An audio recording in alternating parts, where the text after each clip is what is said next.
지금 가장 큰 문제는 금융 시스템의 불안이에요. 최근에 가장 폭락하는 주식이 이 은행주예요. 미국이건 뭐 우리나라건.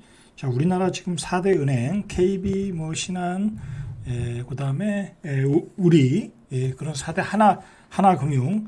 자, 그런 주식들이 계속 떨어지고 있어요. 뭐 특별히 미국에 비해서 부실한 것도 아닌데, 미국의 은행이 파산되는 과정을 보니까 우량한 뭐 국채에 투자해도 우량한 채권에 투자했는데도 어느 순간 파산되더라. 이 뭐라 그럴까요? 돈의 유동성에 문제가 생기면은, 자, 그러니까 외국인과 기관들이 금융주를 계속 팔고 있어요. 자, 우리 일반인도 지금 금융주를 못 사요. 이런 금융 시스템의 불안 때문에. 그 가장 우량한 주식이 바로 그런 그 대형 은행주잖아요. 배당도 많이 주고. 자, 그런데 위기감을 느끼고 있다라는 거예요. 투자자들이. 자, 그래서 이런 기존 이 미국 실리콘밸리 뱅킹 파산 이후에 기존 금융 시스템에 대한 위기감이 고조되면서 이게 다른 대안 시스템을 찾게 되겠죠. 자, 그래서 요즘 비트코인이 급등하고 있는 거예요. 자, 이제 이걸 아셔야 돼. 이 비트코인이 이렇게 급등하는 배경에는 뭐 이러한 사건도 있었지만 그만큼 그 대형 헤지펀드들이 이 코인 가지고도 장난을 치고 있다라는 얘기죠. 역으로 보면은, 자, 코로나19 사태로 급속히 늘어난 이 유동성이 금융기관들에게 엄청난 돈을 퍼부었죠. 그래서 금융기관들이 이 유동성을 가지고 살이 찌었다가 갑자기 그 돈을 돌려달라고 하니까 초단기 다이어트가 되면서 지금 탈이 나고 있다. 버블이 꺼지는 그 휴징이다라고 보시면 되겠죠.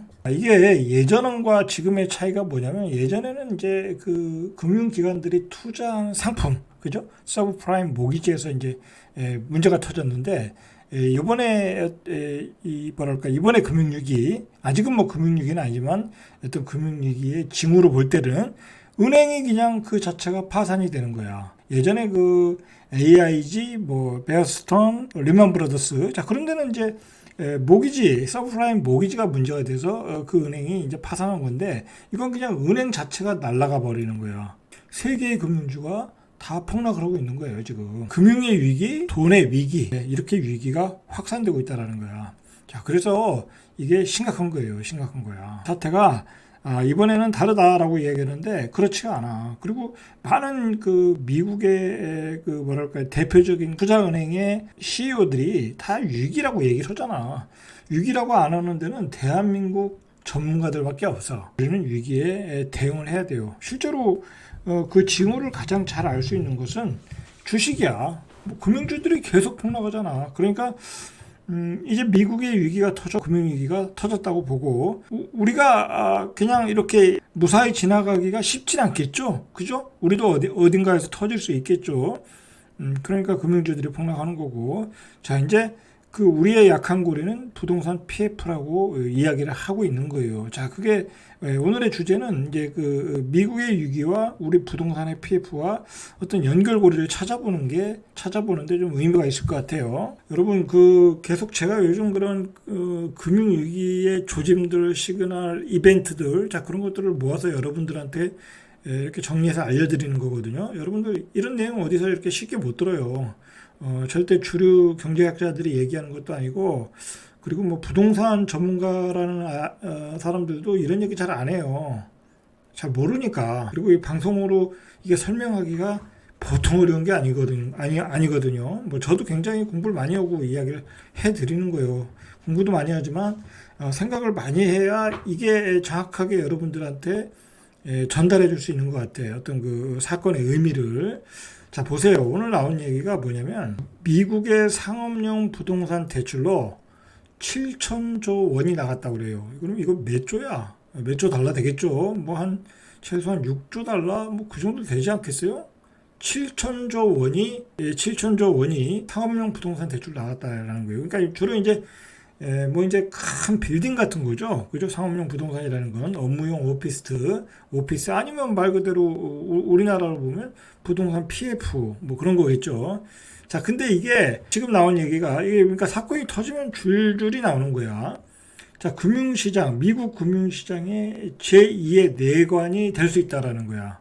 자, 왜 그런가 보시죠. 상업용 부동산이. 그래서 다음 내관이 될 수 있다고 우려가 확산되는데, 자, 원인은 고금리죠. 그리고 코로나19로 인한 높은 공실률. 자, 코로나19 이후로 재테크 근무가 강화됐죠. 미국은 특히 그렇죠. 인터넷 기업이 위주다 보니까 재테크 근무 때문에 공실률이 높아지면서 빌딩 가격이 25%나 폭락했다라는 거야. 고점 대비. 빌딩 같은 것도 이제 어떤 펀드 회사에서 이렇게 투자를 하거든요. 그러면 거기서 이자를 받아가지고 투자를 하는 거야. 이자를 받아가지고 대출금 갖고 그걸 이제 투자자들에게 이익을 나눠주는 건데 공실률이 25%나 된다는 거야.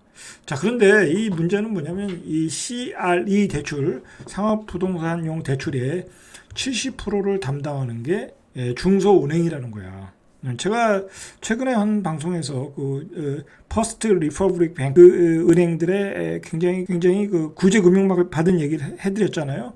자, 근데 그런 지방 은행들이 이런 대출을 많이 해줬다라는 거야. 뭐 이제 거꾸로 보시면 되죠. 우리나라 사정도 똑같잖아요. 그 우리나라의 지방은행, 뭐 저축은행, 뭐 새마을금, 요즘 뭐 새마을금고가 굉장히 그것 때문에 부동산 PF 때문에 어려움을 겪고 있다고 그러잖아요. 자, 그런 그 은행들이 결국은 이런 그 사업용 대출을 많이 해준다고. 똑같은 거라고. 그 대형은행 그런 데는 이제 기업 대출을 많이 해주겠지만, 이런 그 중소은행들은 상업용 부동산 대출을 많이 해주는 거는 미국이나 우리나 똑같다고 보시면 될 것 같아요. 자, 신규 대출은 뭐 당연히 어렵고, 이제 대출을 차안하는 경우도 어렵다라는 거야. 자, 이게 쉽게 생각하면 우리가 이제 상가들을 많이 사셨잖아요. 근데 상가 대출을 3%에 받았어. 근데 지금 몇 프로야? 한 6% 되잖아. 금리는 2배 올랐어. 근데 공실률은 25%가 늘어났다라는 거야. 그러니까 이자를 못 갚고 파산하는 경우가 나온다라는 거야. 자, 그런데 지금은 버티는데 연체율이 높아지면서 결국 이 상업용 부동산에서 뇌관이 터질 수 있다라는 이야기예요, 이게. 자, 현지 23일 파이낸스 타임즈는 CRE 시장은 미국 연방준비제도가 연준이 지난해 3월부터 금리를 올리기 시작한 이후에 5조 6천억 달러, 어마어마하죠. 7,227조에 달하는 CRE 대출 시장의 압박이 커지고 있다라고 보도를 했어요. 점점 그 우리 시장에 끼었던 버블들이 꺼지면서 이게 보도가 되는 거예요. 자, 신용평가사 무디스에 따르면은 샌프란시스코 사무실 공실률은 2019년 4분기 약 5%였는데 지난해 4분기 2022년 4분기죠. 19%로 4배가량 증가했다는 거 공실률이. 그래서 미국 내 주요 25개 도시의 사무실 공실률도 같은 기간 일제 올랐다. 뭐 샌프란시스코만 그런 게 아니라 미국 도시 전체가 공실률이 4배 증가했다라는 거야. 그래서 상업용 부동산에 이 뇌관이 지금 부각되고 있는 거예요.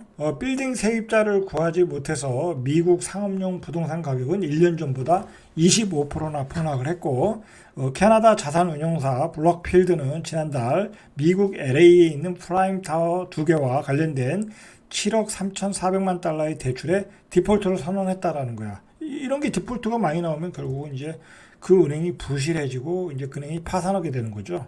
그죠? 그렇게 되는 거예요, 지금. 자, 디폴트 선언이 나오기 시작했다라는 거야. 그 양적 완화를 통해서 빌딩 가격이 많이 올라간 거죠. 저금리 때 이제 많이 올라가는 거니까. 저금리를 레버리지로 해서 이제 투자를 했는데 부동산 가치가 올라갔으니까 그때. 그런데 고금리가 되면서 이제 그 이자가 안 나오니까 파산으로 가는 거죠. 그건 뭐 우리나라 꼬마 빌딩에서도 똑같은 상황이 벌어지고 있죠, 지금. 똑같은 상황이 우리도 벌어지고 있어요. 자, 이렇게 버블의 휴유증이 큰 거예요. 자, 실제로 그 무디스도 오늘 경고를 했어요. 미국 그 실리콘밸리 뱅킹발 은행 위기다. 그래서 이것이 경제 전반으로 확산할 수 있다. 자, 이렇게 이야기했고, 그런 그 맥락에서 그 7천조 원의 상업용 부동산 대출이 내관이 될 수도 있다라는 기사가 나오게 된 것 같아요. 이렇게 무디스가 금융권 리스크가 다른 경제 부분으로 번질 수 있다라고 경고했어요. 자, 그러니까 미국은 이제 결국은 이제 경기 침체로 가는 거예요. 그 강도가 얼마만큼 가느냐, 이제 그게 달려 있는 거죠.